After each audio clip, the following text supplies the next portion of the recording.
Hey guys, I'm Hunter with Brunk Outdoors, and today I want to talk about creative access for public land hunting. As you can see, I'm standing in a river today. The plan was to go into this public land unit and check a trail camera that I have in here, and I was probably going to move it to a different part of the unit that is actually landlocked from the rest of it, and is basically a big island that I think if anyone is going to be on it, they're going to be deer hunting, and if they're on it, they're probably not going to be shooting small deer, so the age class should be up. There's probably not a lot of hunters on it, and I think the deer hunting on that place would be better just because it is so hard to access, and anyone that is deer hunting it probably isn't messing it up too bad and probably knows what they're doing. So, and you know, I don't think there's going to be very many people on it. So plan was to go check that trail camera, probably move it. This public land area happens to get a lot of recreational use besides hunting, which is perfectly fine. You know, more people use these public lands than just hunters, and that's perfectly okay. Now, on the rest of this unit that does get a lot of recreational use, I just don't have as good of a feeling about it. A ton of turkeys on it. I love turkey hunting it, but I don't have as good of a feeling about it for deer hunting, and I haven't got any pictures of any mature bucks, the biggest being probably a couple 3-year-olds, and I have some other places that I could hunt where I don't really want to come in here and have to deal with a bunch of people all the time when I'm trying to deer hunt.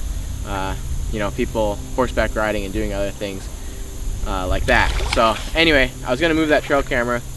Now unfortunately, I got in here and I'm using a 12-foot John boat and a 3-horse 1957 Johnson motor, and I put it in the river that borders this public land. It's a really big place, and I was going to drive up it. The river comes fairly close to the trail camera, and then I was going to hop back in the river and use the boat to access, go even farther up the river and access that island that is pretty remote and landlocked. I was going to go around basically the whole thing and look for trails coming off of this island that are crossing this main river, and on the back side of it there's a smaller waterway that separates it from that side, and that's actually the border of the public land. And just, you know, look for big tracks, look for my boat's floating so my camera's moving, and look for, you know, deer sign, and see if I wanted to hunt it this fall, see how the access was and everything like that. Unfortunately, I put the boat in the water. Everything worked perfect. I mean, boat floats and the 1957 motor worked perfectly today, so I was super happy. Got about 400 yards up the river here, and it's only about a foot deep. As you can see, I'm standing in the river, and I don't have the time, so I can't drive up the river. I've been fighting the motor all the way up here, trying to keep it out of the mud and try to keep going, but it's just too shallow in this area, and I don't know if it's going to get deeper again. I really don't think it is. It just keeps widening out, and you know, when there's not a lot of water, it hasn't rained that much recently, and the river gets even wider than it is now, it's going to be even shallower. So I'm not able to access it today by boat, and I don't have the time to walk all the way up there and go fetch my trail camera. I mean, the way this river meanders, it's going to be a couple-mile walk fighting this current in these hip boots. Not to mention, I'm not sure how safe that is in case the river has any dips in it, and I don't want to end up sinking myself, even though I do have a life vest on. So I'm not able to get up there today, but I did want to make this video anyway and talk about creative public land access.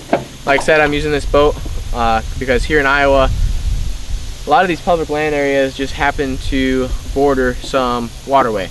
Usually it's a river. A lot of these areas are marsh and river bottom timber, just because here in Iowa, if it's not like marshland and bordering the river, it's usually either agriculture or hill country that's usually private land. So that's how a lot of these public land areas set up here in Iowa. So if you can get some sort of boat or kayak, you can really get creative with your public land access and get into these areas where no one else can. You know, like on this particular unit, for example, you know, assuming the water level goes back up and my plan actually works, I'll be able to access that landlocked area where no one else can, and you know, to other hunters that might not hunt this area, because it does get a lot of other recreational use, and there's not that good of deer hunting in my opinion on it. they just wouldn't hunt it, whereas I can get creative with my access and go to a different part of the unit and hopefully get into some big deer sometime.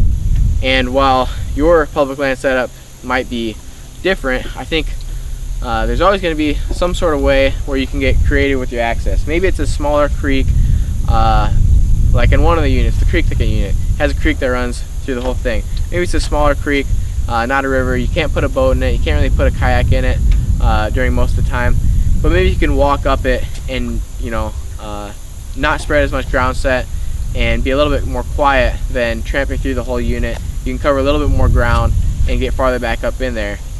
So there's ways to be creative on a lot of these public land areas, and you'll just have to think for yourself what you can do in your situation to see if you can access it better and get where other people don't go. So anyway, didn't work out for me today, but I wanted to share my plan for a lot of my public land access, and hopefully get you guys thinking about ways that you can get creative with your access too and have better hunting this fall.